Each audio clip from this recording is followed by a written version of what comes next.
Hello, hello, and welcome back to a brand new episode of Survivor Social, the Survivor podcast where we discuss Survivor with a focus on the social elements of the game. My name is Tegwith, and we have some of my messy, sweet little friends with me today. As always, my incredible co-host, Kara. Kara, how are you doing today? I'm doing great. I can't wait to talk about this episode. It's going to be so great. So great. And oh my gosh, we have one of my favorite Survivor contestants of all time on the pod today, Brian from Survivor Guatemala. Brian Corridan, how are you doing? I'm so good. This is great. I'm excited to be here. We'll have to tell people how I know you and our background. Oh my gosh. Yes, I actually am very lucky. I call Brian's a friend of mine. We ran into each other at a bar one time, the bar that my boyfriend works at. He was a regular. I live in the building over it. Yeah. And that was like 5 years ago? Yes, pre-COVID for sure. Pre-COVID. Yeah. And we've been buds ever since. But I'm like so stoked to talk about Survivor with you. It's like a great episode. And you have a Survivor career. You have a bigger Survivor presence than I do. I was on the show. It's because I'm very loud, Brian. I'm a loud person. That is a plus. You love a loud person, yes. Well, I like to ask whenever we have a new guest on the show, how are you liking 46 so far? I mean, we only have a couple episodes left. Anybody that like you really love, sad to see gone? I mean, okay, this season started out not so hot, obviously. Like it was like the Banu show, right? I mean, he has like some more confessionals than like half the cast, but it really picked up, right? So here's what I turned the corner on the season when I started to say. Everyone kept being like, oh, it's Gabon 2.0. It's Gabon 2.0. And I was like, oh, that's the key to enjoying the season. Because I wouldn't call it, even now, I still wouldn't call it like a strategic heavy season. Like there's not exactly a bunch of players who are like, that person is playing at just like a level up here. Wow, kind of 3D chess.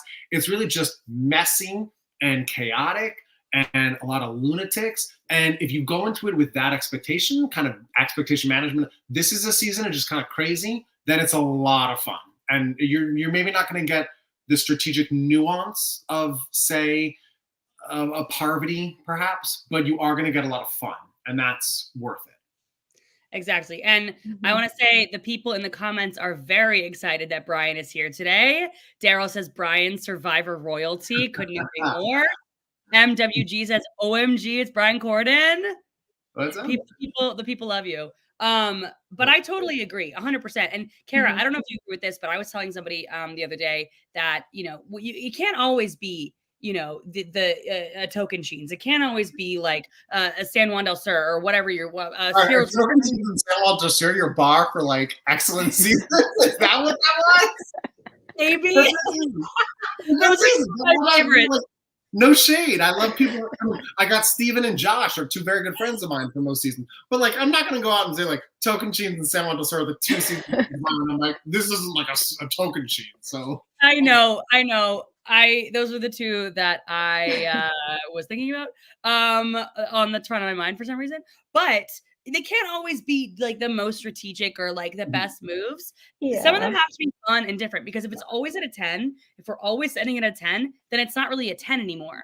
If you slay so well all the time, then you use the word, you lose how to slay. You know what I mean? You got to find the different verbs in there. So Kara, I know we talk about it every week, but I didn't get to talk to you last week. So after the last two people out, how are you feeling?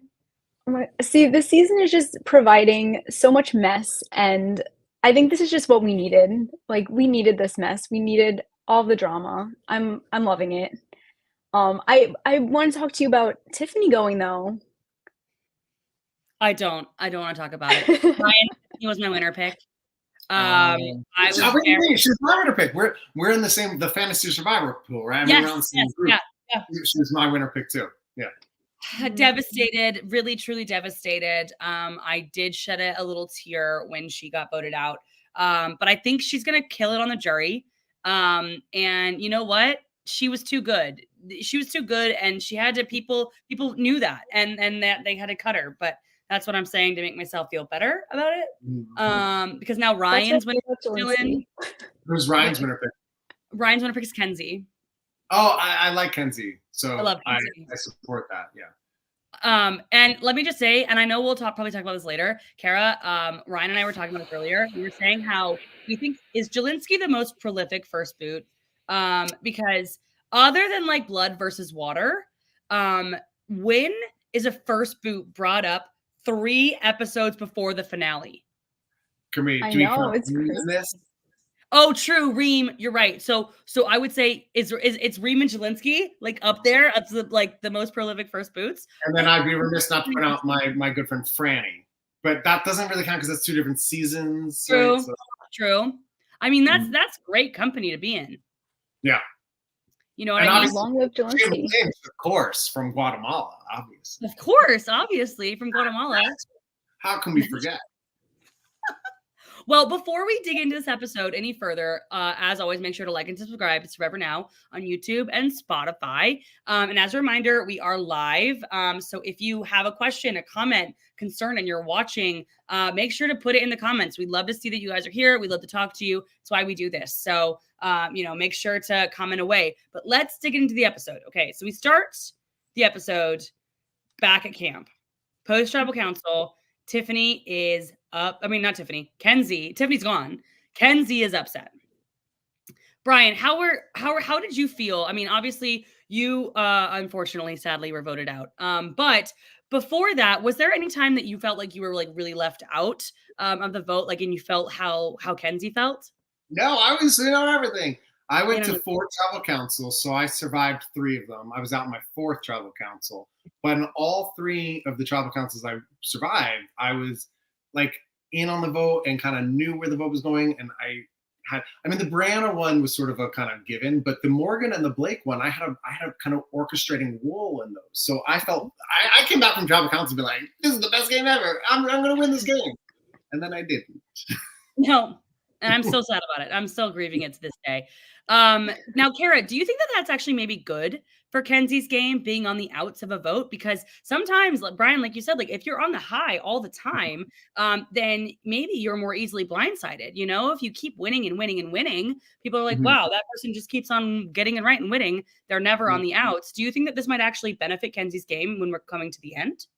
Yeah, definitely, especially that it was Tiffany that went home. I think if she was more in the driving seat for it and more in front of it, I think that could have hurt her if she makes it to the end and needs Tiffany's vote. Tiffany might be bitter about it, but now she has no blood on her hands for it, so I think that's good for her in the long run.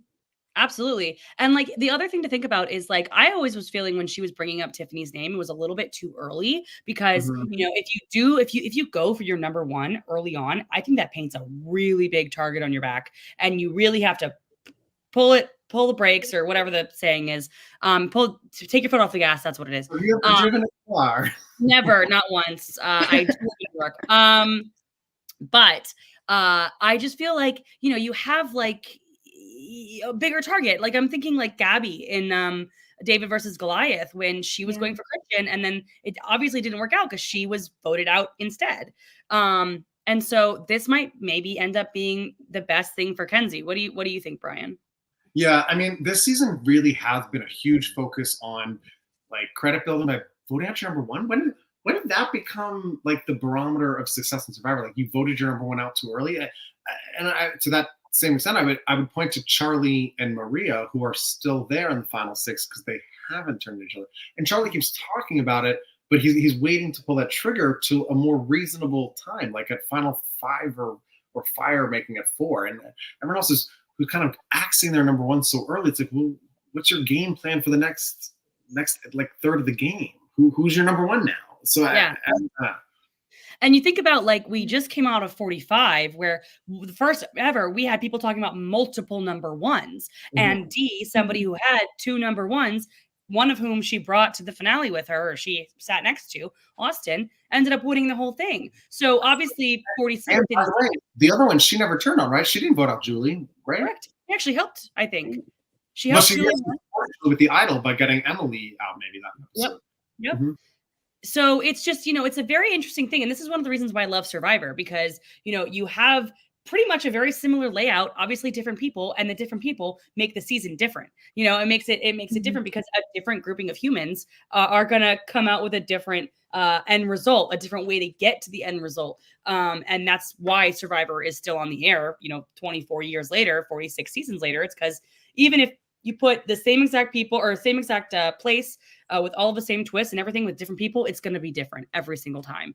It's just kind of crazy. But Kenzie really was upset. She felt left out, and Venus came up to her and she's like, we're perfect. We're sitting pretty. We're right where we need to be. And Venus didn't like being left out of the vote either, though, because this was also her first time being left out of a vote. Now, Venus hadn't gone to as many tribal councils as Kenzie. But she also was like, this is a new experience, but now we can work from the bottom, which sometimes maybe is easier than working from the top. Huh? Maybe maybe not for Venus this time. But we also see Charlie talk to Kenzie a little bit. Kara, how did you feel about that conversation between Charlie and Kenzie? Did you think that was a good move on Charlie's part to reach like an olive branch out?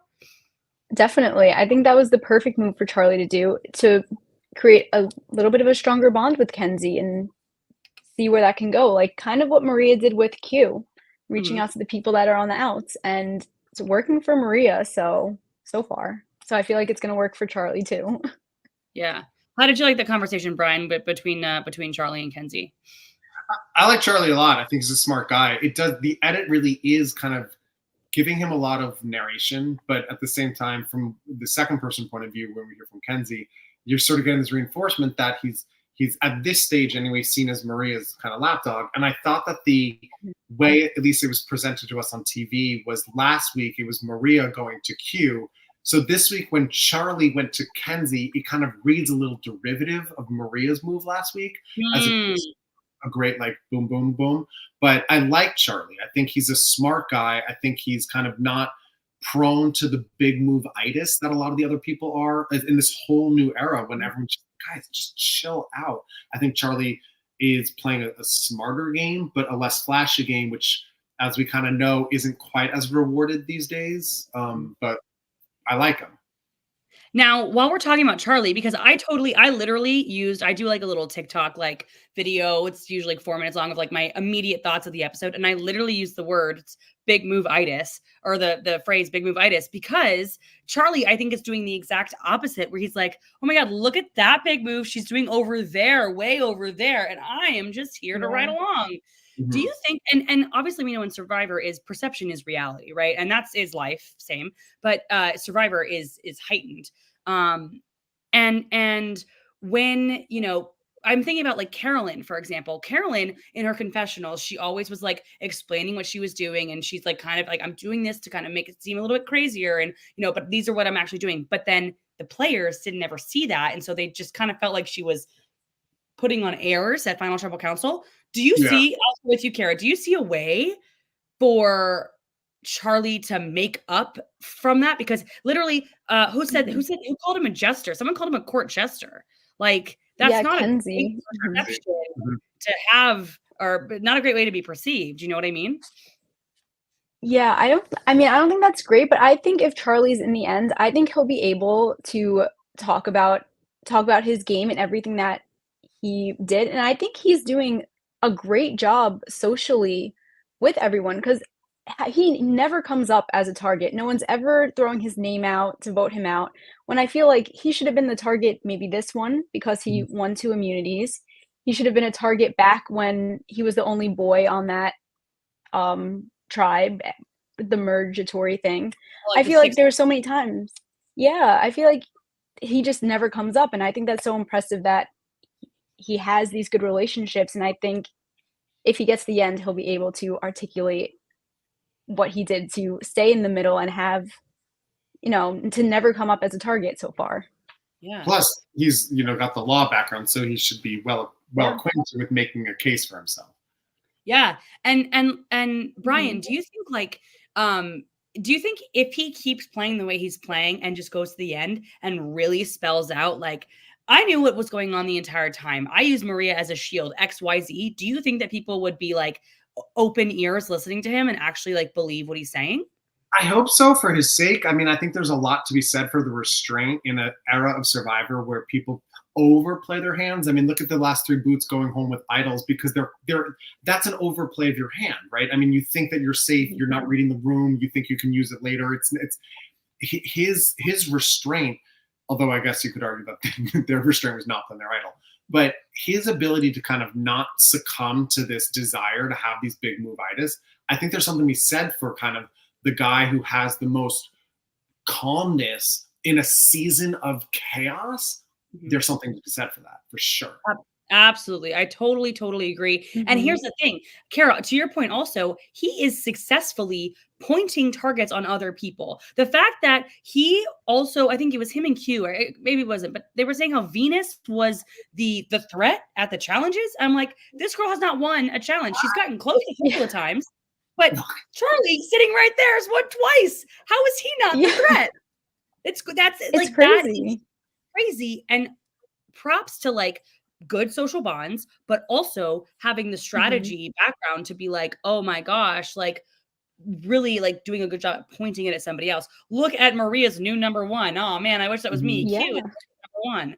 Like it's ingenious. It's really impressive. I feel like this was Charlie's episode for me personally. Yeah. Like I know that we've had some great moments from Charlie this season, but I felt like we got a lot.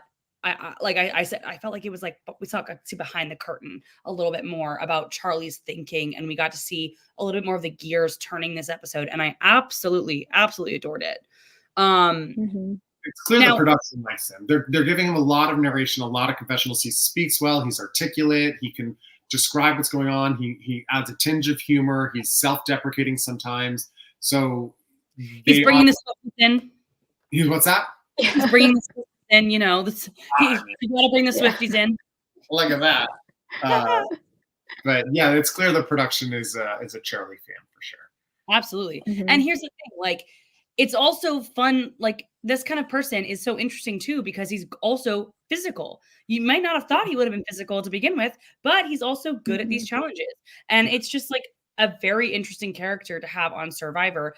We've seen people like this before, but it's just like, it's just he's an interesting person to watch. And I really like to see him and his bonds throughout this season. And I really hope that he can kind of keep riding this wave of, look at other people, don't look at me, but figure out when he needs to be like, look at me a little bit, look just for a second, Yeah, even with when he was talking to Venus, when she like said she wasn't going to say anything about her idol, and then she started alluding to it to him, like that. I feel like that was a big thing for him too, to have her kind of almost open up about it.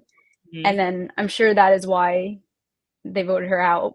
But why don't we I feel like that about was also let's talk about Venus and her idol.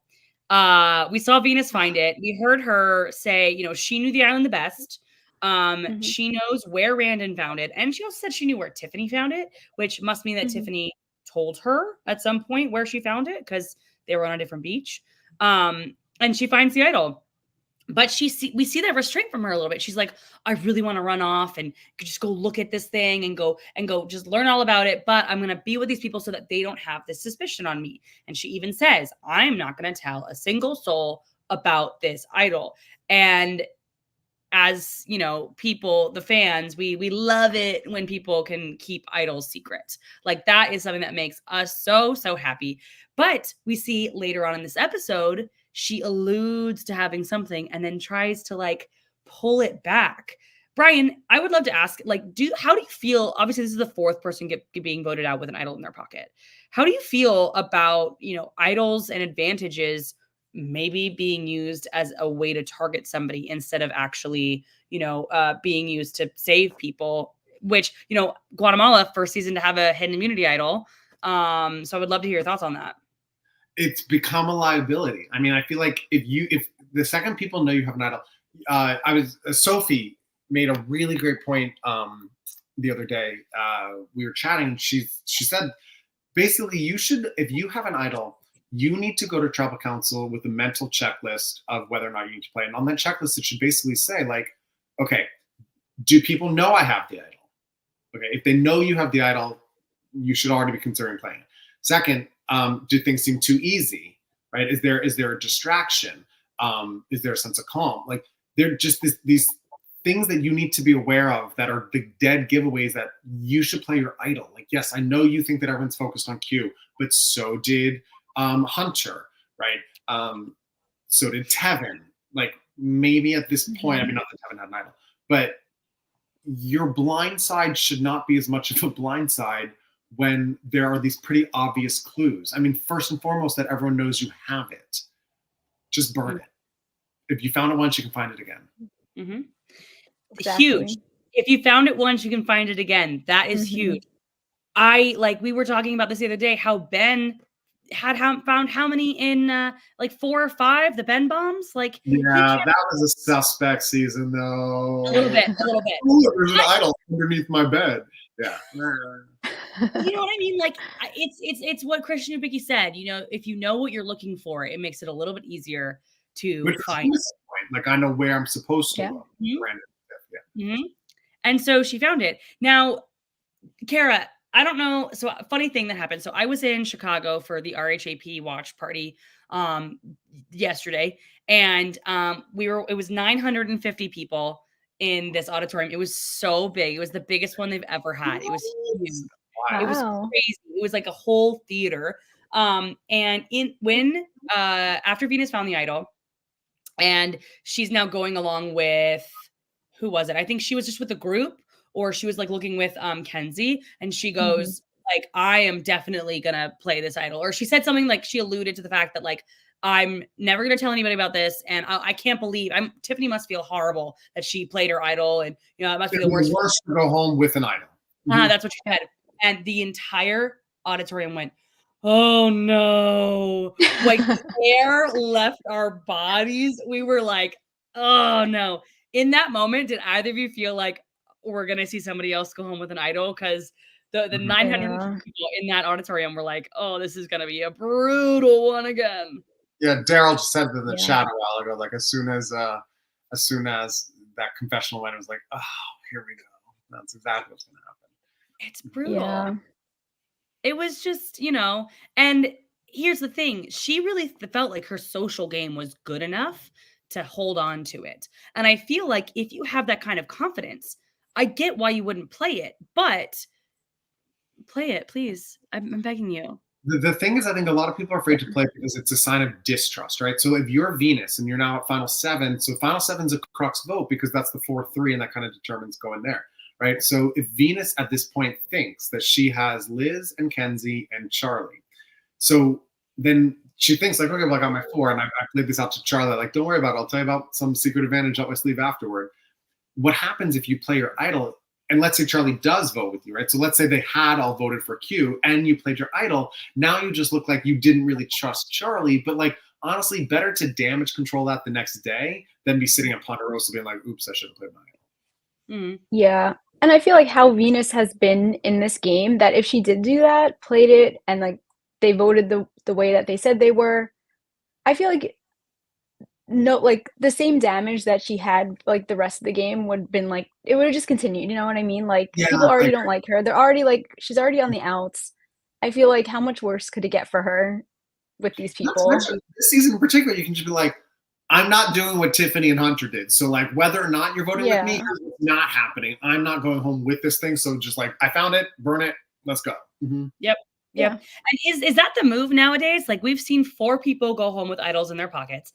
Is the move now just to be like, look, guys, I found this idol and I'm going to play it tonight and just play it tonight and don't try to double bluff? Is that now the thing to do with idols? Like, do you think people going out for 48 are going to find an idol and be like, get rid of this, Jeff, I'm going to play this. Can I play this sooner than tribal council? Like, do you think that's going to happen now? Like a turn on it? You also need to worry about the idol nullifier, which we haven't seen much of all, right? I mean, there was obviously the big one on 37, David versus Goliath. And then there was another one that ended up not getting used some other season. But you don't want to say you have an idol and that you're going to use it, because then what if it, like, oh, just like announce when he says, like, if anyone has an advantage, like, okay, I'm playing this. Yeah. I forgot about the idol nullifier. And that's one thing that Jeff, I heard Jeff talk about once. at the CBS screening that I went to like 2 seasons ago or whenever it was. He was like, the best thing about advantages is once you put an advantage into the game, it can theoretically come back at any point. And so players have to then use that as a mindset in any future time, which I think is very interesting. And I did completely forget about the idle nullifier. Brian, you would have gotten me out because you would have had the nullifier and I would have just been like, guys, I've got an idol. Exactly. Genius. Here's another thing we talked about. We talked about Charlie a little bit earlier, obviously, but we also didn't talk about Charlie saying that should we go for Maria? Charlie talked about that. Tiffany talked about that, or not Tiffany. Kenzie talked about that. Liz, everyone was throwing out Maria's name. And do you think if she hadn't won, like she would be gone? I wonder how willing Charlie would have been to actually pull that trigger at this stage. Although it was like so embarrassing, secondhand embarrassment to watch her with that negotiate, like trying to pick who goes on the reward. Oh my God, yeah. I mean, we weren't there. Maybe there's more nuance to it than we see. Obviously, it's a TV show. I understand I was there. But like, from what we saw, that was so ham-fisted, like so bad. It was hard to watch. Because I don't even like my brain isn't even wrapped around that really quite yet, because it's like you don't really want to be the person to choose a reward, but when you win an immunity, you have to be. Right. And I think if you have to choose a reward, you just have to be okay with not making everybody happy and making some people pissed off at you. And you just got to roll with those punches as they come. Because that was super hard to watch. Kara, would you make people do rock, paper, scissors? No. Oh, no. No. It's so bad. She went about it in such a weird way, like taking so much time, saying she's gonna take someone who needs it the most, and then taking Q, like they said, who just ate like yesterday. It just made no sense when there's people like Liz made a whole big thing about it the other day. How is she not like the first person you're like, I'm taking Liz? Yeah. Or Venus, who is like, you could like she's hungry. So how do you not do that? It was, and I think the thing the thing that is even odder, in my opinion, to all of that is, I love Maria, but it's just like the week or the reward prior, she tried to give up her spot. So when Q was choosing people, Maria tried to give up her spot for Liz to go, but we didn't see that. It was Kenzie and Maria were like, you can take Liz. I don't need to go. And I think with that knowledge also, it's even odder that she didn't choose Liz. And I don't even think you would burn a bridge if you choose Liz. I think if you choose Liz, you'd be like, she was really upset. She was really, really upset. Like, everyone would understand. And we all saw it. Everyone saw it. It's not like she was like privately upset. She was like outwardly upset. Do you think she would have?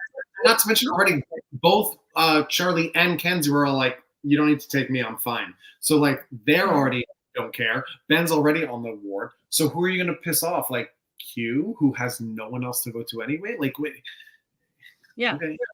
And she just left Venus out of it completely. Well, she's like, make your case, but then didn't let her do like rock, paper, scissors with them. Like she was like, okay, you're out, Venus. Liz and Q, it's down to you guys. Like, why did she just push Venus to the side?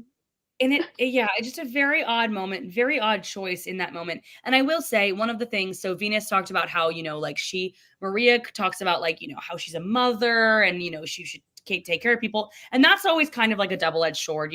People who go on Survivor who are moms or who take this motherly figure, they can never, like, it's much more difficult for them to kind of be ruthless or be seen as somebody who is willing to like backstab, because a lot of people like want to trust the mom. Like I'm thinking like Dawn or who else made Devon? I'm like trying to think of other people. I'm only thinking of Dawn right now. But I mean, there's a lot of mom figures of that ilk. Yeah. Of that, exactly. Or like, even we talked about it earlier. Reem was really trying to not be the mom person, but then she ended up being the mom person and it ended up not being good for her. And so it's very difficult to be kind of in that position, but also you kind of have to, when you go on Survivor, you kind of have to like be who people perceive you as hard as it is. But yeah, it was a very difficult like moment to watch and to like internalize because we haven't been out there. Well, two of us haven't been out there. But yeah, horrible, weird thing. And she did take a long time. Like Jeff was like, "This is the longest time in Survivor history." Yeah. Brutal. And even when Absolutely. they came back, it was just as painful seeing them all interact. It was Yeah. Well, and just as also to add awkward. on to that, when Q did the confessional, when he was like, "I ate yesterday," like I don't know why she chose me, but I'm gonna eat it. 23 slices of pizza. Pizza. Uh, and it's just like Survivor is a complicated layered game, and Mhm. that's why it comes down to like the social, like it comes down to so many different aspects of it, but like the reason why they're out there and they're hungry and they're doing all this stuff, they're stripped down to nothing, and so something like this can really really upset people, and that's why we've seen people who like choose rewards, especially like the family visit. They'll like go home that episode because people will Or get mad. Cindy with the car in Guatemala. Cindy with the car, exactly. That's honestly maybe why the car curse is there, because people are bitter about the car. Mhm. So just like a very interesting, and it was not even that good of a reward. Like I No. get Applebee's. It's like Fijian pizza is famously, or the Fijian pizza that they have on Survivor is famously bad. It was bad. And like we live in New York. Kara, where do you live? Are you in New York as well? No. New York, yep. New York too. Okay, so like I just like imagine a New Yorker like giving that pizza reward and like I'm good. Like, no. Yeah, this is not what I want. Absolutely not. Mm-mm. Absolutely not. I do want to talk about. I know we don't usually talk about the challenge on here, but I do kind of want to talk about the challenge a little bit because number one, it was really close, but number two, it was a pretty new challenge. Like we hadn't seen Mhm. something like this specific challenge in a while, and I really liked it. I thought it was super interesting because I loved how close it was. Yeah, Mhm. I mean, it's definitely one of those challenges where the frustration lies, and you can be super far ahead, and then all of a sudden be in last place. Like the stacking challenges kind of thing. Same Yeah. basic principle of like your lead is losable at any moment. Yeah. This I is a think good challenge. Mhm. I think Venus got there last or something, or like second to last, or she got Right, there. 'cause falling over the she kept Mhm. dropping her ball and balancing. Yeah. She was so close to winning. So close. Tiffany last week too. I thought of that. I was like, both Tiffany and Venus came second in the Yeah. Ooh. I didn't even notice that similarity. That is so. And Yeah, that's. Hunter too, right? You're right. Wait, what was What was it? Him and Charlie? Was yeah, that yeah, the same one, right? Charlie. right? Yeah. Mhm. Wow. Yeah. So just think, guys, Crazy. we're watching for those three people, for Venus, for Tiffany, and for Hunter, watching the show. Not only you're like, I don't play my idol, but you have to rewatch the challenge that you almost won. Yeah. That's Yeah. rough. Yeah. Daryl says if Venus wins immunity, he believes Q goes. Instead of Maria. Interesting. I do think there's an argument that like Charlie wouldn't want Maria to go because Maria is Charlie's number one. Yeah. Yeah, I agree. And I think he has the social capital to make that happen. If everyone wants Maria, just be like, you know what, Q's a bigger challenge threat or whatever he can say, which I don't know if it's true, but I could totally see that happening. But Q could also be another, people could be like, is it really Q or is it another smokescreen? Because that keeps Yeah. happening. Keeps happening. But we get the long live Jelinski final several crazy little thing that always happens. And then everyone is mad. They go back to the beach and everyone is really upset that number one, Q went on a reward again, but what happened with Maria? They're just hungry and tired and angry. And I think this is something that could potentially even harm somebody at Final Triple Council. This is something that you're so close, especially in a 26-day game. You are so close to the end, like 4 days left or something. Absolutely. That is a grudge that can be held for 4 days. Yeah. This isn't day 20 yeah.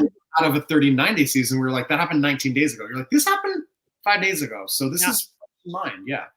And that's something that also makes it like this is the interesting and maybe not the best thing of a 26-day game is it's so fast paced and you can't really emotionally move on as easily in a 39-day game. Brian, how do you feel? I mean, I know you haven't played a 26-day game, but how do you feel if the 26-39 kind of debate, You want me discussion? to work into this? You got that Twitter this disaster. Eliza tweets one thing, and like, the entire new era is like street soft. I'm like, what the fuck happened here? Oh my god! Listen, this is not the players' decision. They don't get to choose which game. They're just so happy to play. From a production standpoint, of course, I get why they do a 26-day season. It saves them a ton of money. They're not away from their families as long. Like obviously, whom among us doesn't want to work less, right?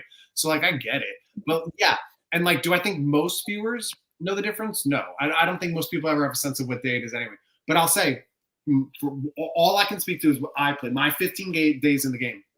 Right? In my 15 days in the game, there were a lot of down days because the cycle in a 39-day season is basically like you have a reward challenge one day, you have an off day, and then you have an immune challenge and tribal council. So in every 30-day period, you've got this kind of day of nothing, right? So by the time you're at like even day 9, you've had 3 days where it's just like there's nothing happening that day. So you wake up with the sun, you go down with the sun, and then in that interim, it's pure social, right? There is no real, okay, well, and don't forget too, because again, a lot of viewers don't kind of realize when you're going to challenges, you're on gag order from the time that the production's like, okay, it's time to go to the challenge. Now you're like gag order, no talking, you're put in a boat, you're shipped off. So a lot of the time is taken up by production stuff that viewers are never going to see. So if you're playing these games where it's like every day is a challenge and tribal, if you think about how much time you actually have together to talk and to get to know each other and build relationships, it's a lot less than it is in 39-day season. And those days when we had nothing to do, that's where the social bonds really do get created in a way that's more than just strategizing, because we had the time to not be like, we have a tribal council tomorrow, what are we going to do? What if we lose a challenge? We had time to be like, well, who are you? What's your story? Do I like you? Okay, how's this going? And that made it, there were more stakes for breaking relationships because you're like, oh, fuck, I know this person pretty well right now. Now, I can only speak to that. Maybe the people in the 26-day seasons feel they have the same thing. Maybe they're like, you know what, actually, all you need is 2 hours on the beach with someone and you're kind of, you have that same bond. Maybe. I can't speak to it. I'm not going to speak to it. But I will say from the behind the curtain standpoint, the toll of a 39-day season is more than just the exhaustion. It's really about the social bonds that do get built and all of that extra downtime. And that's what I have to say. Players aren't at fault. Just that's my thoughts. We'll know your comparison after season 50 when you go on and you can compare the 26-day game. Waiting for that call, yeah.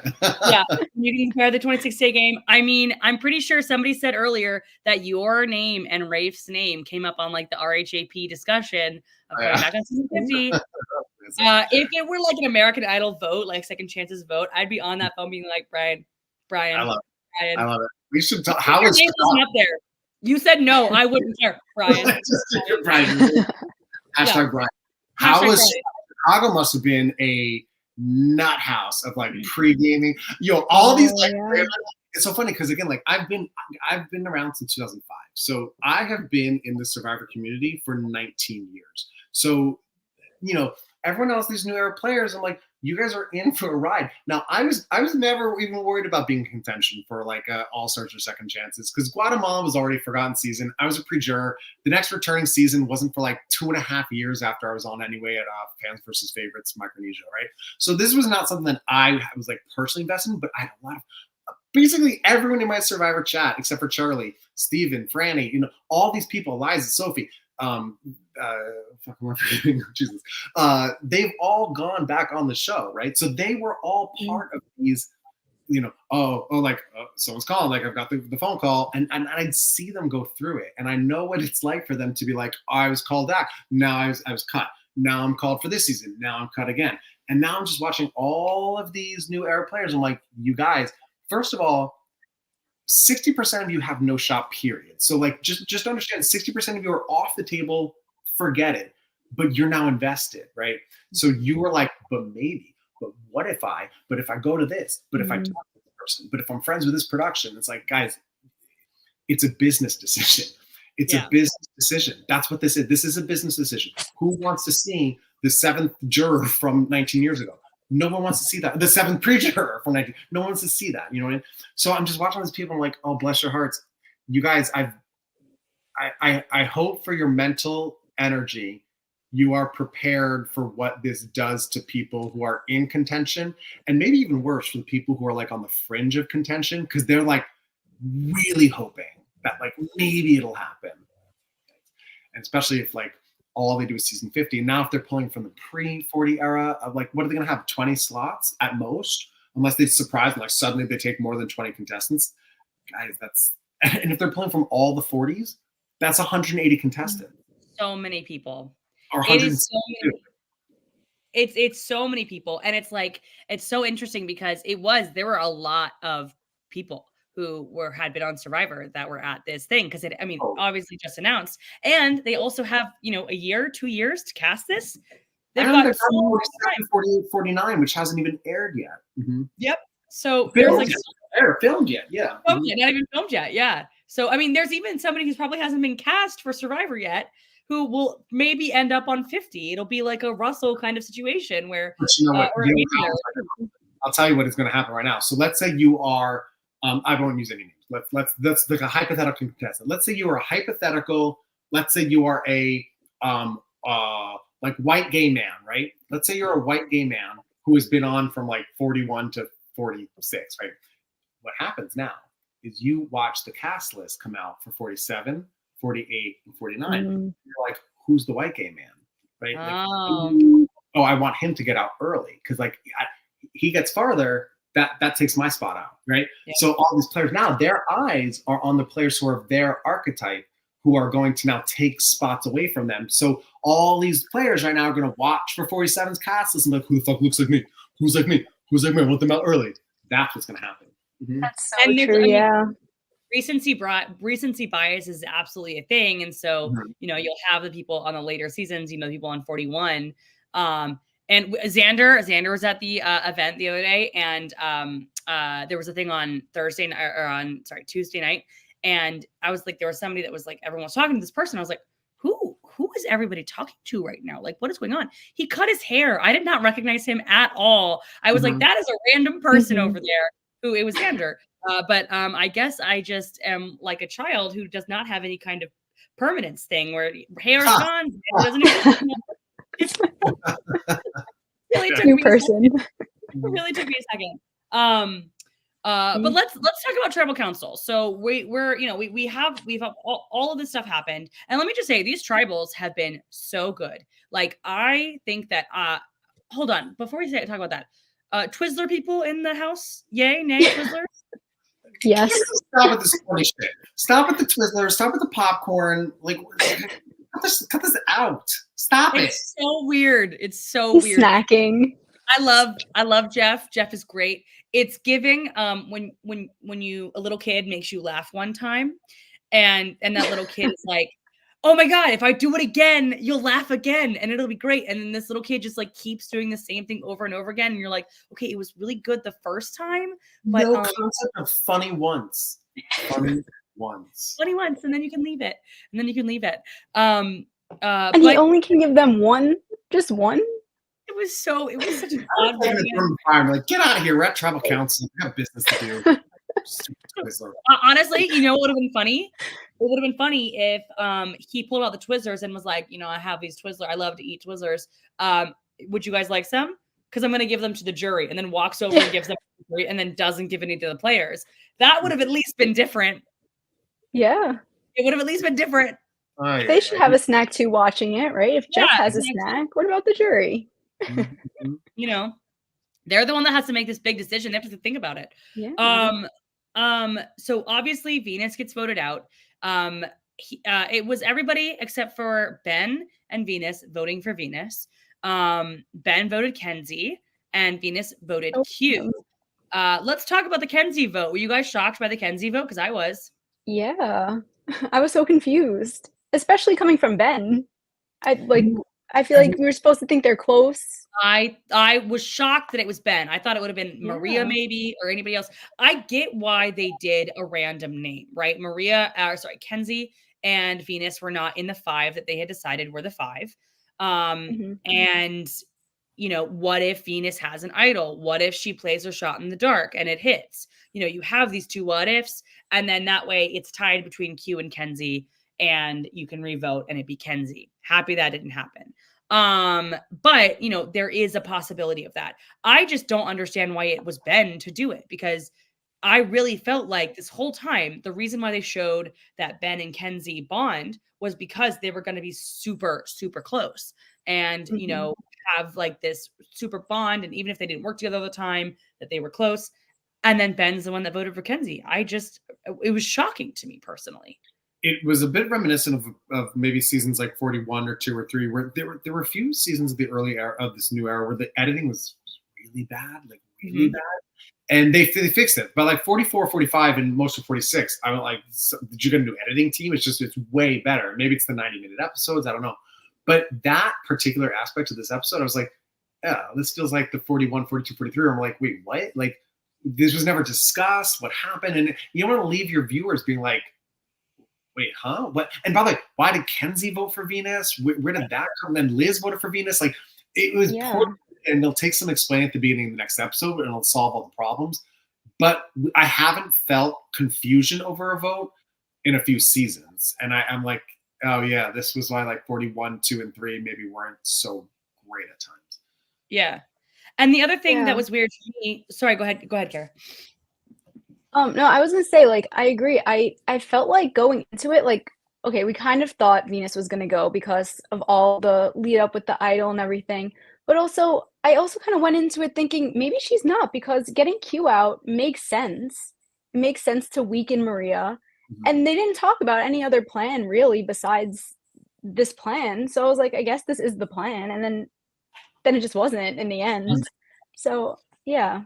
Yeah. And I think the big thing here is like, this is one of the things where you want the players to be blindsided, and you want the viewers to be sitting on the edge of their seat. You don't want the viewers to be blindsided, because if the viewers are blindsided, it just leads to a lot of confusion with no payoff for a week, right? But it's honestly, I was actually confused about the vote 2 weeks ago with the split. I knew why they did it, but I was shocked that they were in, like, not cahoots, but they were talking about it so much that they were willing to vote split between Q and Hunter. And that I felt the same way. I felt like I was like almost betrayed is a strong word, but I felt like I was left behind by the editors in that vote, because a vote split is something that is a very organized, thing that has to happen. You have to make sure that everybody's going to vote where they need to go. And it was an exact like through split. And it similar to this, like, you were right. Why did Kenzie vote Venus? Why did, why was Ben the one to vote Kenzie? It's just like, you're right. We'll find out next week. But it just was like, we hope. True. We hope. But it was just like, what is happening?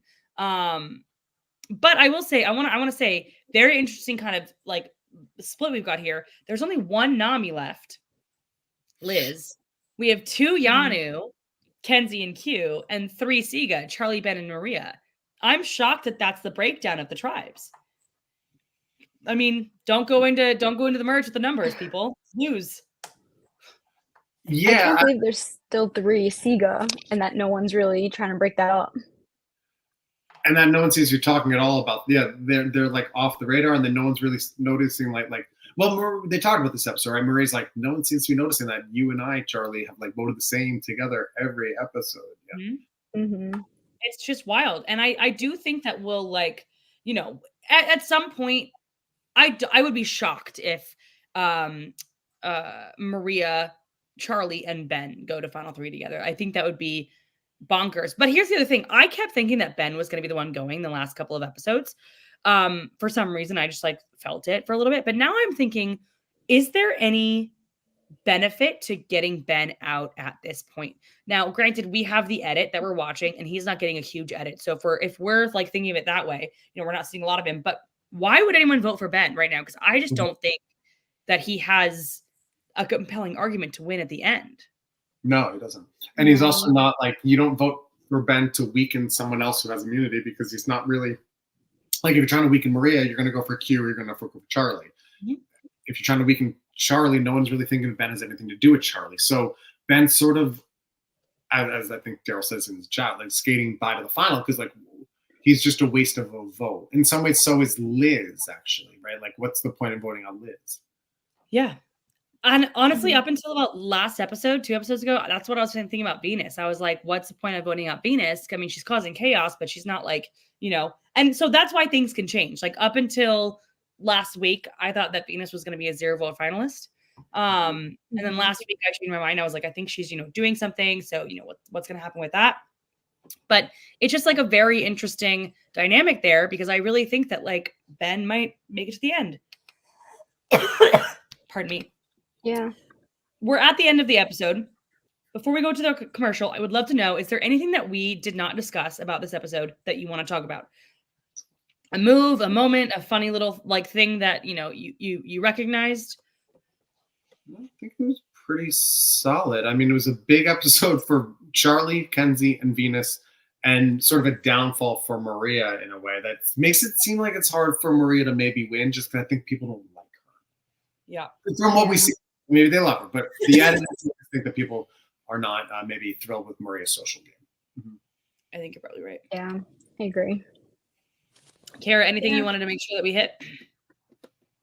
I can't think of anything. I feel like we covered it all. I think you're right. Well, after the commercial, we are going to be getting into the questions that people sent in. If you have any questions, please feel free to put them in the chats. And then obviously get to award season, but we'll see you back in just a moment. What's up, guys? I'm Todd Herzog, the winner of Survivor China, and I want to welcome you to Todd's Pop Shop. Here, me and my husband Jess, we custom make Funko Pops. We'll make literally anybody or anything you could imagine. But being that we're here listening to the Survivor Now podcast, I'm assuming you're all Survivor fans. So take a look at these. Some custom Funkos of your favorite Survivor winners, Sandra and Yule. Or how about Big Brother fans? Suri Goddess herself playing the game of Big Brother. You can also get her in Survivor form. Or maybe yourself with your favorite buff and a torch playing the game. But even better, get yourself with your favorite player like Nora here with Ozzy. And since you're listening to the Survivor Now podcast, if you mention this ad, you will get $10 off your first order and free shipping. All season long, Survivor 45 should be a good one. Mention this ad, $10 off and free shipping. I'll be watching too, still a diehard fan to this day. Hit me up on Instagram, Todd's Pop Shop, or toddspopshop@gmail.com, or on Facebook, and I will see you soon. I love Todd's Pop Shop so much. It's like my Insta feed is half of his like I was like it's just like Todd's Pop. Like right before I came on here tonight, actually, it was someone ordered like 21 different versions of Gale Weathers from Scream. So that's impressive. By the way, for just as an unpaid ad for Todd, it's very impressive. Like these things he puts out, I'm like, I would have known who that was even without the caption. So yeah, he's so there. cute. And I love how I was very lucky. He came on the podcast last season, 2 seasons ago, something like that. And I just absolutely adored talking Survivor with him. He is like the nicest guy, and it was just so much fun. Todd's great. Yeah. Incredible. All right, let's get into the social hour, everyone. We have some great questions that were sent in and some great questions that have come up in the feeds. So let's get to it. We have one from Chris. Chris is the best fan of the pod, or one of the best. Chris goes, question for Brian. Do you know why there hasn't been many Guatemala returnees? Okay, so I think a lot of that is timing, right? So our season was season 11. And up until that point, the only returners had been for season 8 All-Stars. And then our season had Stephanie and Bobby John back from Palau. After Guatemala, the next season that has any kind of feature, like any returnees at all, is Fans versus Favorites, which has only 10. And for the most part, production was pretty much looking to cast those 10 from seasons 9 to 15, right?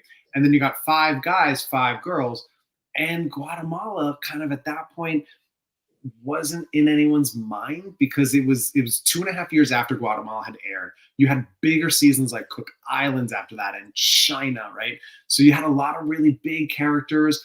And then the next season after that isn't until Heroes versus Villains, which is drawing 20 players from the first 19 seasons. So Guatemala really didn't have kind of the momentum that some of these seasons had leading right into returning seasons, or in the 20s when like every other season practically had returnees. And on top of that, I don't think production loved Guatemala. Like Danny kind of hid a lot of her strategy from production in her confessionals, like famously, right? She kind of didn't really elaborate because she was afraid that maybe production would spoil some of her game to other players. So she wasn't the most dynamic winner at the time. One of our biggest characters was Stephanie, who had already been a returner. And then, who else was it going to be? Realistically, Rafe, Judd, Gary, maybe, right? And then if you're pulling from women, if you're willing to go pre-jury, Amy. But we kind of didn't. I think all the best players went pre-jury. That's what happened. That's what happened. I do think my favorite exit of anybody on Survivor is Judd's exit. I hope you get even my crocodile scumbags. Like, it's incredible. Like, I say that on a daily basis, truly. No one knows what I'm talking about, but it's an incredible exit. And I would be bitter too. Okay. I just want to say, if production's watching, which I know that we're their favorite podcast, so they're definitely watching, bring back people from Guatemala. The people want it. The people want Guatemala back. Guatemala is like one of my favorite seasons. If you haven't watched Guatemala and you're watching this, you got to go watch it. It's like an incredibly difficult season. They did like an 11, 12 mile hike to get to camp before, like that, in the middle of the night. There was a body of water near them that they could not swim in because the crocodiles would kill them. This is all true. Guys, this is wild. I'm home. I'm right now. I live in New York City, but I'm home in Connecticut, my parents' home. So that's my childhood Schoolhouse Rock poster. But I have in my this is my Survivor Guatemala t-shirt, right? Wrapping up. I got the Shakun buff. Here. Oh my God, so good. Survivor Guatemala. Yeah, guys, rep for the old school. I'm not saying we need to be on 50, but like, come binge our season. Show some love. Every time Reddit brings up Guatemala, people are like, "That's the forgotten season," and then they'll be like, "It's so underrated." I'm like, "Yeah, that one, upvote." That one's up. That one. Love Guatemala. And I will say, whenever anybody asks that, whenever I do a live, people are like, "Okay, what are your favorite seasons?" And I'm like, "Well, I have 3. And my underrated one is always Guatemala." And then there are about 10 people in there that are like, "Oh, thank God, another Guatemala stan. Incredible." Yes. We're here. We are here. We exist. Okay. We have a question from Riley. Riley asks, "Are you even shocked that V left with an idol in her pocket?" I mean, I was a little shocked. Yeah. I was shocked with that she found it in the first place. That was the surprise. Like, Venus gets an idol. Yep. Yeah. Honestly, not wrong. I just was sad, mainly. I was sad. I just didn't want it to happen again, and it happened again. And I like Venus. Like watching people you like get like, wow, because they're gonna live with this regret. Like, it's fun for a TV show, but the thing is, it's not a scripted show. Like, you don't get to be like, oh, well, that character who someone wrote about did something stupid, and that's okay because they're fictional. I'm like, Venus is 24 years old. If she doesn't get back on 50 and then redeem herself, you live with your Survivor regrets for a while. Like that. If you have regrets, right? I mean, I fortunately didn't really feel regretful. I felt like when I got voted out, it was kind of like, nothing really else I could do about it. But, when you go home with an idol in your pocket, especially when you almost won that immunity, I think it takes a while for you to not think about that. Yeah. The only thing I could think maybe makes it a little better is that she's the 4th person this season now that this has happened to. So she has like other people. Maybe they can bond over it together or something. Like, misery loves company. Misery loves company. So you can commiserate together. Mm-hmm. It's just sad. It's a record-breaking season. First time ever. Crazy. 4 idols. And also, that's not even including the one that Randon got medevaced with. And it wasn't an idol, just a rare advantage. So it wasn't really an idol yet, but like it would have been. And also, Tevin got voted out with an extra vote in his pocket. So even though it's not an idol, it is an advantage. That's like 6 advantages that are gone out of this game. Wild. Not a good season with advantages. Oh, no. Successful advantages. That part I'm fine with, because I am sort of an old school advocate of like play the game, let the social skills play out. If you're on the bottom, figure out a way to kind of maneuver socially. So I kind of love that each episode isn't like, look at these crazy advantage, like Armageddon advantage get it on wherever it happens to rate. Even shot in the dark, like, has anyone really even used it at all this season? Now it's like over, right? That's a great question. I think they used it in the beginning. I think Mariah did maybe. I think maybe Mariah did. I also think that Jess would have had she not had the fake idol. Do you see like the memes about her being the only one to play an idol correctly? Yes, that's funny. Those are good. Yeah. Funny. I mean, she knew it was happening. She just didn't have the right tools. Speaking of this, Aubrey Bracco's idol asks, do you think idols are cursed this season? If so, will the curse continue? I think they're cursed. I mean, are they cursed or are the people using them cursed? I don't know. Maybe just don't say the chaperone. Maybe whoever plays the idol correctly wins the season. That's all it takes now. That's literally four people on the jury being like, you guys didn't use your idol, I did. So I think that must mean you have to vote for me legally. Right. We're bound by contract, by idol contract. Yeah. Absolutely. Yeah. Speaking of the idols, I should learn how to Dioscuri. Why wasn't Hunter's idol put back in the game? I had this question when I was watching this. Why were they only looking for one idol when technically 2 idols had been moved out of the game? Right. And they knew about Hunter's idol, right? Yeah. It wasn't a secret idol. Everyone knew about it. Or a lot of people knew about it. I don't know. Wait a second. That's right. So in theory, there should be 2 idols because Hunter went home with one. So maybe there is. That's odd. That's not great editing either. Like, we should know if that was even discussed or not. Like, that's a great point. That should be at some point addressed. If someone's like, Hunter's idol's probably out there too, or like Hunter's idol didn't get back in or something. We shouldn't have this question. Yeah, I think it's a weird thing. But maybe they just didn't want to maybe they were actually trying to not have as many idols in the game. Which is great if that's true. Yeah. I'm gonna pretend to believe that. But the thing is with that, right? So that only works if the idols are publicly known about. Because let's say Tiffany hadn't told anyone about her idol, production then has to sort of like still, if everyone knows that Hunter has not only went home with it, but they don't know about Tiffany's idol, right? So now if like an idol doesn't go back in the game, they're like, wait, is that because there's still an idol out there that we didn't know about, right? So. Oh, wait, that's a great point because Venus didn't tell anybody that she found the idol. They just voted for her. So there was the suspicion that she might have had one, but are people going to like start looking for it again? Right. Or are they going to think this was never found in the first place or someone else already found it? Yeah. That's a really good point. I don't know. Now I'm very excited to see how that plays out next episode. Yeah. Because, this is probably the last time we'll see an idol rehidden, right? I feel like they rehid one in the beginning of the finale. Didn't like Island of the Idols? You're right. Dean got one. Dean found one. Yeah, you're right. This is not really a question, but just an interesting comment from Daryl. At the start of every episode, Kenzie gets a confessional talking about how she feels.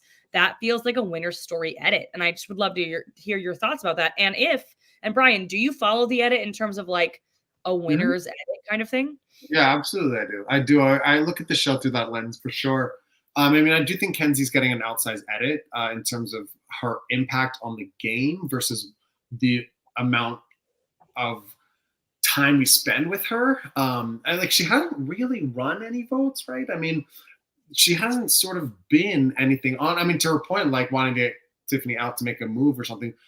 She's been in all the votes except for Tiffany, but she hasn't been the driving force behind any of the votes. And yet we hear a lot from her. Yeah. And I would say the only thing I would say is I feel like Yanu as a group were like the driving force at the merge because they were like in the middle of everything. But I feel like if, for example, Kenzie and Q are at the end, I feel like they could both argue that like this was both of us because it was a Yanu. They needed all of us in order for this to work kind of a thing. I don't know. Kara, how do you feel about that? Do you think she's, getting any kind of editor or whatever? I'm finding it really hard to follow the edit on people this season. I feel like they'll focus on someone, then we'll just never see anything of them again, and then they'll just like go home or something, or they just won't go home. They'll just disappear into the island. But Yeah. I don't know. I feel like Kenzie. I don't know. I think she's getting good at it, but she also hasn't really been included in any of like the big alliances that were made, like the Journey 6 group, or even just in this past episode, they're like, this the final five. Like, she wasn't included in that. She wasn't included in the vote. So I feel like she's kind of on the outs. Yep. So I don't know. Interesting. I'm very interested to see what happens, next about that. From Benelli, why do you think Charlie took himself out of the pizza reward? I think Charlie is, generally speaking, probably a pretty good guy, and I just think that he would be like not comfortable going on the reward, knowing that Venus and Liz in particular were so desperate for food. Yeah, I think you're right, and I think it also helps that it was his number one, that he didn't want to have her be put in the position of her feeling obligated to choose him because of the alliance. Yeah. And so he's like, you know what? You don't need to, this is not an obligation. I don't need this right now. Other people might. And then I think the reason why he was mad, or more mad than I thought he was going to be, because he took himself out of the running, was because she ended up choosing Q. Because I think he did it not for her to choose Q. I think he did it for her to choose some other people. I'm putting words in his mouth, but right. Yeah. I don't know. I think it's I don't, and I will say, I also wonder in that moment when Venus was like, I'm not going to, like, Liz was like, I ain't too proud to beg, right? And then Venus was like, I'm not gonna tell you why you should choose me. I am in fact too proud to beg. Yeah. Literally, I am the opposite of that. Do you think if Venus had put up a better, like, I'm really hungry, please choose me, I haven't eaten a lot, that she would have chosen her? No. No. Maria was never going to pick Venus. No. I think you're right. Poor Venus. I think you're right. Okay, we have another question from Benel. Who do we think is going to be voted out next? Well, I mean, if they stick to the five, you've got Liz and Kenzie. Yep. Unless Charlie, I do think Charlie's going to want to pull the trigger on, probably not Maria, more likely Q, probably, just to make sure that he doesn't get burned by Maria, right? Because you don't want, I mean, Q seems like an obvious one to drag to the end, and that's one fewer spot for you. And if Charlie's thinking, I need to go against Maria, like, taking either Maria or Q out would make more sense for Charlie than just taking out Liz or Kenzie. Yeah. Q. Yeah. Sorry. Go ahead. No, I want to hear what you're saying. I was gonna say about Q. I like just the way that he like is on social media, like what he posts and things like that. I just get the vibe that he goes like to the end. Like I can't like it's but even with this episode, I was like, there's no way he's going home. Like he's too active. He's posting, he's going to parties and things like that. It just isn't giving, I don't know, something about how he is like outside of the game. I just feel like he's going to the end. That's interesting. That's interesting because I think that's a fun thing to do, where I look at social media as a way to kind of like predict or have a guess of what's going to happen. Back in 41, this is like my claim to fame. My winner pick was Tiffany in 41. She ended up being the Mayor Ponderosa. I love her. Incredible. But about halfway through the season, like right before the merge, Erica made a post about how she bought a Christmas tree, a real Christmas tree, for the first time ever, and how excited she was about that. And I went, she wins Survivor. Erica's winning. You can all, and I posted about it, and I went, you can all quote this later. Erica is winning Survivor. And my reasoning is that she bought a Christmas tree, and it's not a long-term investment. It's not a fake Christmas tree that you can have for many years. She's paying $150 for a real Christmas tree that she has to throw away later because she knows she's going to get $1 million check. And I was right. I was right. And have I gotten it right ever since then? No, but I'm going to carry that one to the grave, or not carry it, like I'm excited about that one. So I think it's like an interesting thing to like see how people post and interact and do all this stuff, and because it's like a different. Brian, you didn't really have social media at No, all, right? we had Survivor Sucks, that forum. Yeah. That was the asylum that raised me. Yeah. Mhm. So you didn't really have like but basically the only way that you could really watch the people who were on Survivor is if you knew them, because if you knew them in person or you were on that forum or whatever it is, you didn't really have this different way to interact. It's like it's a kind of an interesting different way to take in this show. I don't know. I think it's one of the biggest differences between the Survivor, like I guess when did Twitter really start becoming like a big thing? 2010, 11, 12 or so. Yeah. So post that, like pre 2010, we really didn't deal with the immediate onslaught of Insta stories or Twitter or Snapchat or anything, because all we had were message boards online, which you had to like actively go seek, right? And we wouldn't post on those during the season anyway because we were under a gag order, an NDA. So you couldn't interact with fans. Now you got like Q tweeting and Venus tweeting, and you're just like, what is happening? Like, and then obviously all the hate that they get and all the assholery that happens on the stuff like that they have worse than we ever did for sure. Oh yeah, people are the worst on the internet. Yeah. Not for the Even viewers like of this podcast, listeners. Everyone who's here though are incredible. Yes. Even like Ben is going to a lot of parties and doing events and things, which makes me think he also probably goes to the end. And even also Charlie too. I feel like the three of them are really active and doing things. So that, I don't know, maybe they're just active and going to things, but it just makes me think like they're excited, like they're proud, like they get to the end or something like that, you know? I don't know. I think that's a very interesting way to look at it. And I think you're probably right. Well, actually, while we're talking about people getting to the end, AJ asks Liz, Q, Ben, who wins? Final three. Oh boy. Liz. Is it Q maybe? I don't think it is. I think it's hard to be Ben. I think it's really hard to be Ben. Like, what do you do? Why Ben? I think it has to come down to how bitter the jury is, basically. I think personally that I think Q made the jury mad when he did his stunt. Because if I'm Soda, the jury at that stage was just Soda. Oh, you're right. Tevin. Oh, it was Tevin that got out that episode. I was like, but seriously, if I'm Tevin, I'm gonna be like, well, why didn't you just quit? Why didn't you just say that you quit? Because then I could be still playing. If Soda's like, why would you say that? Because I'm over here. I think it really depends on how bitter like those two are. And I also think he totally burned the bridge with Tiffany. I think he totally burned a bridge with Kenzie. And I do not see a world in which those two are voting for Q. I don't know. Like, he's got the story over Liz and Ben. Like, he's got the, like, I survived the early days at Yanu when we were a disaster. I helped the team win that one immunity challenge to turn everything around for us. I was the smoke screen for all of these boots. Like, I'm the one who kept surviving when everyone thought I would go home. I think I vote for Q in that scenario. Actually. Wow. Okay. Kara, who do you vote for? Yeah. I think he would have the best case to win, but I think this jury is going to be so bitter that they'd probably give it to Ben because like maybe everyone likes Ben the most out of the three of them. Can I say though, I do love how combative and contentious this particular group of survivors is.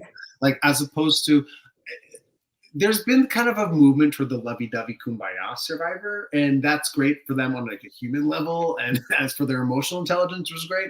But from like a viewer, I'm like where's the drama? And this season is bringing the friction. I'll give them that for sure. Yeah. That's like, they all dislike each other.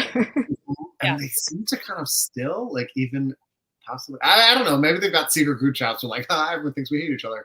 But they're all really good actors. Yeah, I'm like, I think you guys are not friends. Yeah. I really think, I don't know. I think in this scenario, I think that Liz has a case, a small one, but I think she can be like, I had to go through so much more than you guys all, not more, she has to say it better than this, but I didn't eat anything this entire time. And then I wasn't chosen for award. And then I wasn't chosen for award again. So I had to keep doing all of this stuff, which is why I wasn't able to like blah, blah, blah, say all this stuff. But then she's like, but then I was still able to pull moves. Soda, you're sitting over there because I wanted you gone since the beginning. Tevin, you're sitting over there because I wanted you gone. And Q even wanted to quit. Q sitting right here. He wanted to quit, but it didn't matter because I knew that you were a bigger threat than me. So you had to be over there rather than Q because I didn't think that Q was a big threat. And I think that there are ways that she can, and then she can be like, and then I was brought in on plans because people knew that I was going to be, you know, I would work with them. I would do these things. And I was being used for these larger plans, like to get out Hunter with an idol. Or I guess she wasn't in on that one. To get out Tiffany with an idol, to get out Venus with an idol. Like I have been a part of all of these things because people knew that they could work with me, even though I screamed and yelled and did all this stuff. Like I think that there's a case there. I agree. Possibly. I still think like her argument, like I didn't have anything to eat, that holds no weight for me because I'm like, you knew that coming into this game. Like that's not congratulations on signing up for a game where you could eat nothing. Like that worth nothing to me. Like, that's true.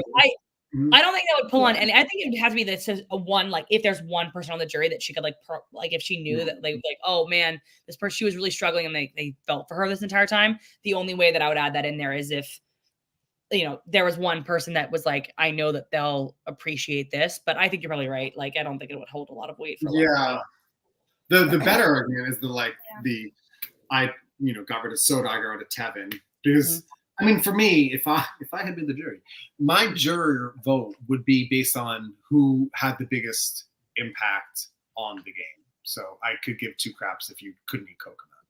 Yeah, you're right. I think you're totally right. And I think, you know, I think that this is going to be a very interesting final tribal council because it's not going to be one we've seen in a while. Because I think a lot of these, I'm not a fan, and I would love to hear how you guys feel. I'm not a fan of the open forum final tribal council. Giant thumbs down. Giant thumbs down. Because I heard someone on RHAP say this a couple years ago. Name one quote that you remember from an open forum tribal council. You can't. It's impossible because it's not quotable. There's no moment. But if I say, you know, what was Reed's speech in San Juan del Sur, or like stepmother, stepmother, you know what I mean? Like there are these, or Eliza's speech, or you know, like all of these. I knew Twyla was a backstabbing bitch. I didn't know you were one too, Chris. Yeah, so good. They need to bring it back ASAP. But I think this is gonna be one of the first times that this is a very contentious. Like there have been contentious final tribal councils with this open forum, you know. But I feel like this is going to be brutal. Like, I do think that this is going to be a very bitter jury, and who's ever sitting there is going to have to really hold their own. Because I think that they're going to be, like, ripped apart. I think that Tevin is going to say the most scathing thing to somebody, whoever's up there, and just be like, but make it, oh, man, I could just see it being, like, scathing and so smart and right. Like, wow, nailed that one, Tevin. Do you think we're going to have a first, like, what has it? I'm trying to check online, but has it been a 7-1-0 vote every time? I'm checking out. New era, yes. Since 41, I believe so. Okay, wait, I see. Okay, no, 45. Last season. 45. Yeah. Last season was 5-3. Yeah. But before that, wasn't it 7-1-0 for Erica, for Marianne, for Gabler, and for Yam Yam? Yep. Yeah. I believe so. And there's been a 0 vote finalist every season since Island of the Idols, I think. Did Nora get no votes? I think Nora got no votes. I think I know Michelle got no votes. I know Xander got no votes. I know Michelle Fitzgerald. Oh, I'm sorry. Winners at War. I skipped over Winners at War. Yeah, Michelle Fitzgerald. I remember that one because I was so upset about that. I was like, why didn't she come in second? I'm still bitter about that. But yeah, there's always been a 0 vote finalist. Owen. Who was the 0 vote finalist? 42. And which one? 42? Romeo? Yep, Romeo. So it's happened a bunch, but maybe it won't happen. What if somebody wins this plurality? Julie in Edge of Extinction too, by the way, going back into 38. Oh, really? Mm. Wow. And then 37, we had. Did Angelina get? No, I think Angelina got one, right? No, I don't think she did. Who votes Angelina? I mean, God love her, I would vote Angelina, but I don't think she did. No, she didn't. I'm checking now. Angelina had no votes. Mike had 3. Mike had 3. I know that one was a closer one than some of the other ones. Ghost Island, of course, we already know Laurel had no votes. Right. Heroes, Hustlers. Wow, this goes back so far. I didn't realize it went back so far. So that was the last time. So Chrissy got 2 and Ryan got 1. So it hasn't since season 35. There's been a no vote. Chrissy got 2. That's criminal. Mm-hmm. I love, and I don't usually love a dominant physical game. Chrissy is one of my favorites. I would like Chrissy to come back for 50. Hardcore. I put her on my fan cast. Mm-hmm. I love her, and she's one of the nicest people you'll ever meet. She's so kind, and I think she's wonderful, and I think she'd do incredible. I think she's just incredible. Okay. I thank you so much for everyone who sent in the questions. I love the questions. I love talking about this. I love this part of the episode. So thank you so much. But it's now time to get into Kara's sweet thing of the episode. Kara, why don't you tell the new listeners, the new viewers, what a sweet thing is, or what your sweet thing is? Okay, so a sweet thing. So I have a podcast called the Sweet Things Podcast with my cousin, and at the end of each episode, we give our sweet thing of the week, which is like a food or snack or drink or something that we liked. And this is actually very ironic because my sweet thing in our last episode was Twizzlers. And what does Jeff pull out? Twizzlers. So I have to go with Twizzlers for my sweet thing this episode. That's so good. That's so good. Brian, do you have a sweet thing of the episode? Yeah, so I don't have much of a sweet tooth, but I have one like real sweet tooth weakness is like specifically Albanese gummy bears.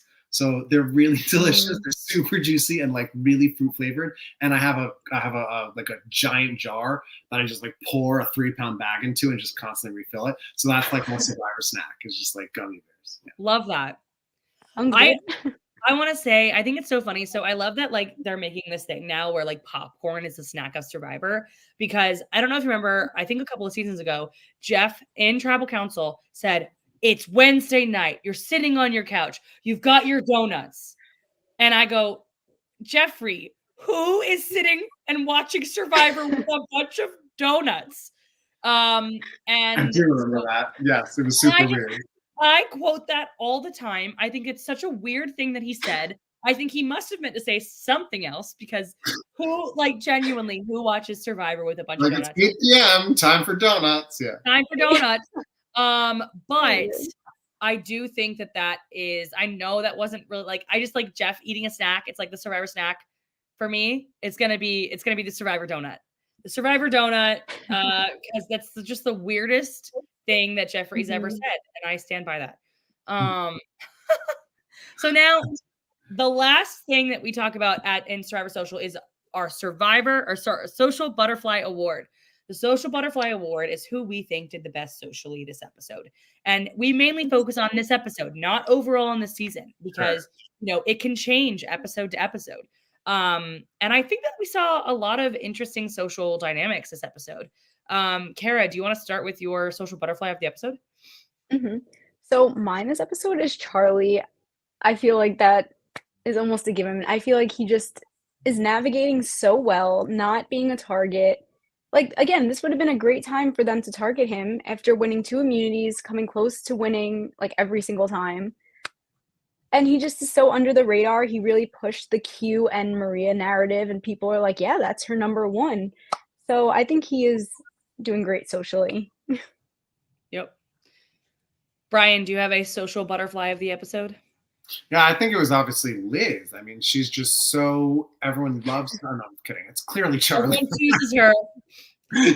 Yeah, just the way Liz would like yell at people about how she got allergies because she suppresses her feelings. Which is, you know what? Maybe she's on to something. I'm not going to tease her for that. That's possible. But no, I mean, like, it's so obviously this is Charlie's episode. He's clearly playing the middle and running around between who likes him most, and everyone's confiding in him. Like, this was very obviously set up as Charlie's social episode. Absolutely. I mean, I think this is the first time in Survivor social history for 46 that everybody has said the same exact person, because I'm also saying Charlie.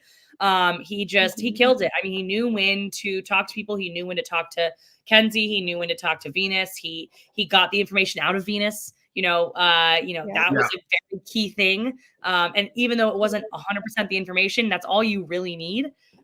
So yeah, I think Charlie hit it out of the park this episode, and I really hope we keep seeing this kind of gameplay from him throughout this episode. I would be very happy with a Charlie win. Let me just say, I would love it. I just think that he's played a very interesting game. He's not currently my winner pick, but like I would not be mad at a Charlie win. No. Brian and Kara, who are your, who is the person that you're rooting for the most to win at this point right now? I am honestly rooting. I like Kenzie the most. I do think I find her fun to watch. I think I like her energy. I like her humor. I think she's got wit. I think she has life behind her eyes. I like Kenzie. I would be happy with Kenzie or Charlie. I just really don't see Ben or Liz having a shot, and I just don't like Maria. From a viewer standpoint, I mean, she seems like a wonderful person. Again, strictly from what we're seeing, maybe she's not being presented as the most rootable of figures. And then Q is Q. So yeah. Carol, After Jelinski left, I said I was rooting for Ben, and I feel like I still have to. I feel like I still have to. Okay. I have to stay true to that, but I really am rooting for Charlie. I hope he wins. Yeah.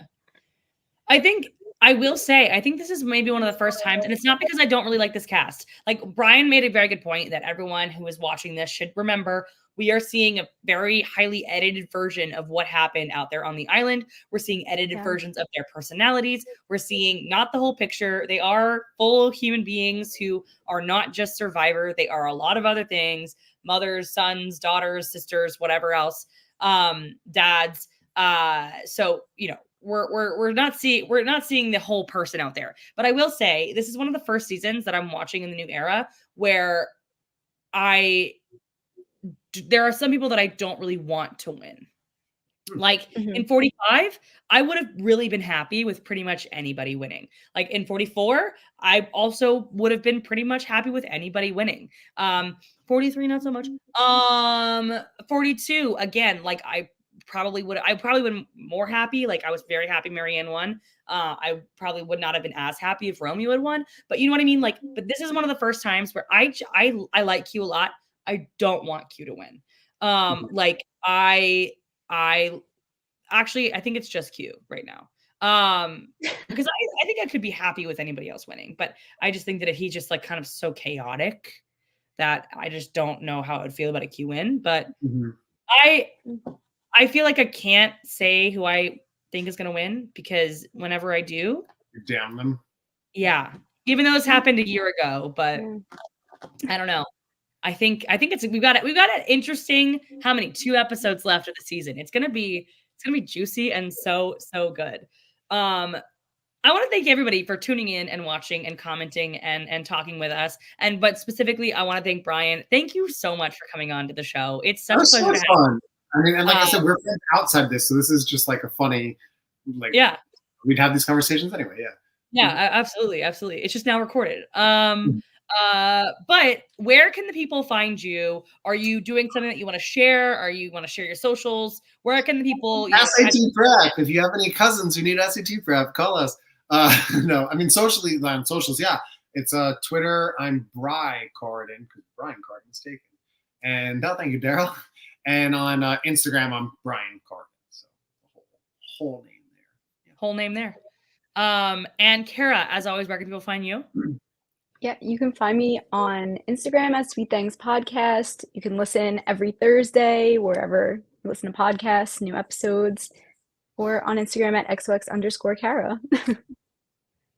And as always, we have a really great lineup for the rest of the week. Stockwatch might not be tomorrow, might not be Friday at 2 p.m. There's a TBD on that time. But Got Someone For You is on Saturday at 3 p.m. And so we've got so much more Survivor Now content to share with you all. But remember to like and subscribe to Survivor Now on YouTube and Spotify. And again, thank you so much for hanging out with us and watching and chatting with us. We will see you next week. And don't forget to stay social. Goodbye, everybody. Thank you.